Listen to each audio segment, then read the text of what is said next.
Hello प्यारे बच्चों, एक और बहुत इंपॉर्टेंट क्वेश्चन जिसमें आपको दो ट्रायंगल सिमिलर दिए हुए हैं, ठीक है, और आपको प्रूव करना है ratio of area of two similar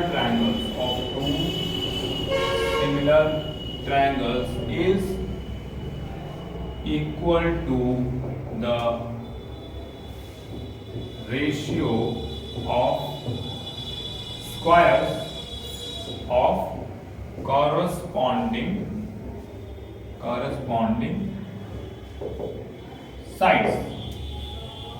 Ratio of area of two similar triangles is equal to the ratio of the squares of corresponding sides. बहुत बार आ चुका है एग्जाम में, इसीलिए कर रहा हूँ, ऐसे टाइम पास नहीं कर रहा हूँ। और आप लोगों को भी अगर आता है तो ठीक है, नहीं आता तो अच्छे से समझो, डाउट तो अच्छे से समझ लो, ठीक है।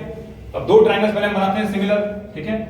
सिमिलर यानी सिमिलर, नॉट कॉन्ग्रुएंट, है ना, ऐसा भी हो सकता है बड़ा भी, बस इनके एंगल्स जो है कोरस्पॉन्डिंग इक्वल है।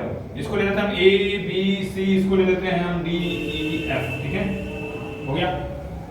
नाउ हमें सॉल्व क्या करना है, पहले तो इक्वेशन लिख देते हैं, ये थ्योरम क्या करना है, लिखते हैं प्रूव दैट, ठीक है, area of triangle A B C divided by area of triangle D E F is equal to A B square by D E square.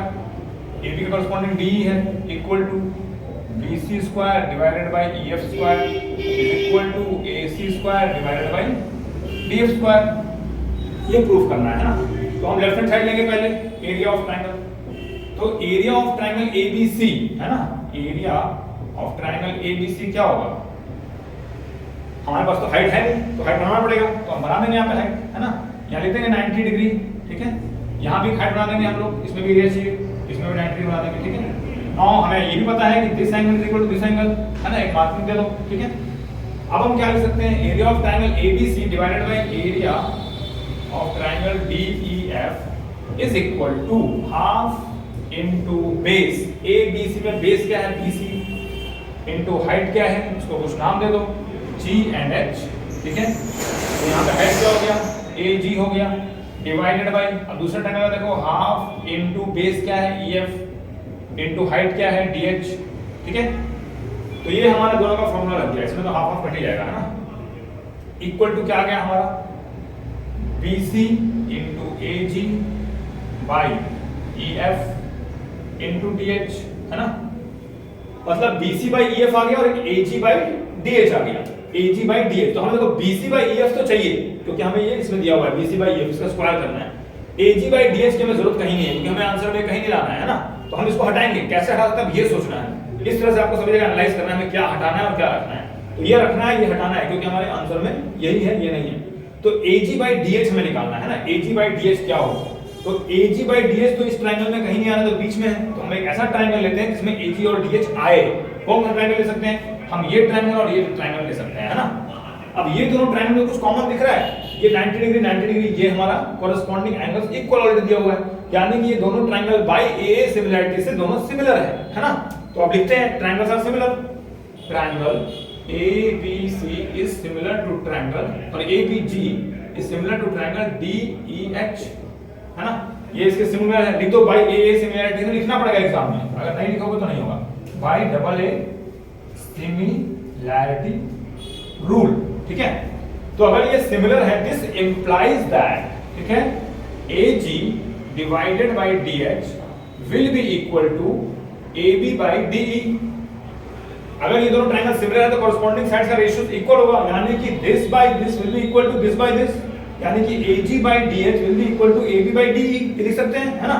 तो इसको लिख लो तुम इक्वेशन 1, इसको लिख लो इक्वेशन 2, दो चीजें मिल गई फ्रॉम 1 and 2, है ना, 1 and 2 implies, अब फिर ये सेम लिख दो, area of triangle ABC divided by area of triangle DEF will be equal to, यहां पे क्या था, BC by EF into AG by DH था, AG by DH, AG by DH वाले में मिल गया है ना, will be equal to BC by EF, है ना, इनटू, अब ये जो AG by DH equal to AB by DE है, और हमें पता है कि AB बाय D किसके बराबर है, AB by D is already equal to, हम BC बाय EF भी लिख सकते हैं, है ना।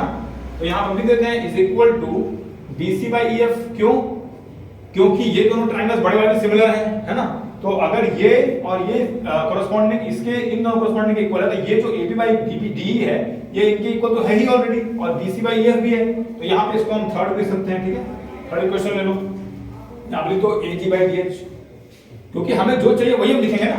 BC बाई EF है तो BC बाई EF ही चाहिए, यहाँ पर हमने AB बाई D लिख दिया। AB बाई D हमें पता है दो सिमिलर ट्रायंगल्स के कॉरेस्पॉन्डिंग साइड हमेशा ही एक ही रेशियो में होते हैं, तो यहाँ पे आप AB बाई D लिखो, या फिर आप BC बाई EF लिखो, या फिर आप और लिख सकते हो क्या, AC बाई DF भी लिख सकते हो, AC बाई DF, है ना।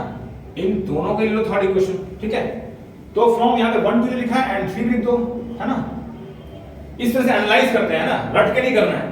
मैं जो कर रहा हूँ मैंने इस तरह से किया है कि एनालाइज कर करके बार बार आपके पास आए, ताकि मैं भी एक बच्चे टाइप ही करूँ, है ना, एक टीचर टाइप नहीं कर रहा हूँ मैं कि पूरा रट के रख दिया और अब हो गया, बस आपको आ गया। तो समझना है कैसे मुझे क्या लाना है। तो मुझे यहाँ पर BC बाई EF का स्क्वायर लाना है ना, ये है ना BC square by EF square. तो यहाँ पर कैसे आएगा, जब मैं AG बाई DH को BC बाई EF लाऊंगा, जो मैंने आ चुका है ना, तो यहाँ आप लिख सकते हैं into BC by EF which is equal to BC square by EF square, है ना।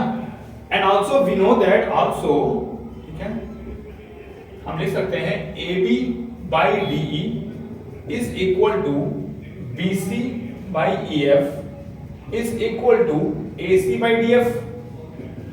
अगर ये तीनों इक्वल है तो इनके स्क्वायर्स भी इक्वल होंगे, है ना। तो this implies AB square by DE square is equal to BC square by EF square is equal to AC square by DF square, है ना। इसको ले लो इक्वेशन 4, है ना। तो अब लिख दो फ्रॉम 1 2 3 एंड 4 हमारा प्रूव हो गया। मतलब कि जो BC square by EF square है इट इज इक्वल टू जो हमने यहां लिया है AB square by DE square, यहां लिख दो AB square by DE square is equal to BC और AB वाला हो गया, BC हो गया, AB हो गया, AC बच गया, AC square by DF square, AC square by DF square, है ना। तो ये आपका आंसर आ गया, है ना, इक्वल टू दिस। तो इस ढंग से अगर आप प्रैक्टिस करो और समझ जाओ तो आपको रटने की जरूरत नहीं पड़ेगी और टाइम बहुत कम वेस्ट होगा, है ना। आप एक दिन में अगर 2-3 टॉपिक ऐसे प्रैक्टिस करते रहो ना, तो आपके सारे थ्योरम्स इजी सॉल्व होंगे। और थ्योरम सॉल्व करना बहुत ही इंपॉर्टेंट है, क्योंकि बहुत बड़े मार्क्स के आते हैं, है ना। तो एक बार समझ जाओगे तो कैसे भी कर ही लोगे, है ना, टेंशन नहीं होगा। तो इसमें इसको रटो नहीं, समझो और नेक्स्ट टाइम आता मेरे से पूछो, ठीक है। और best of luck for the exam. एक और क्वेश्चन जल्दी डालूंगा, है ना। Bye bye.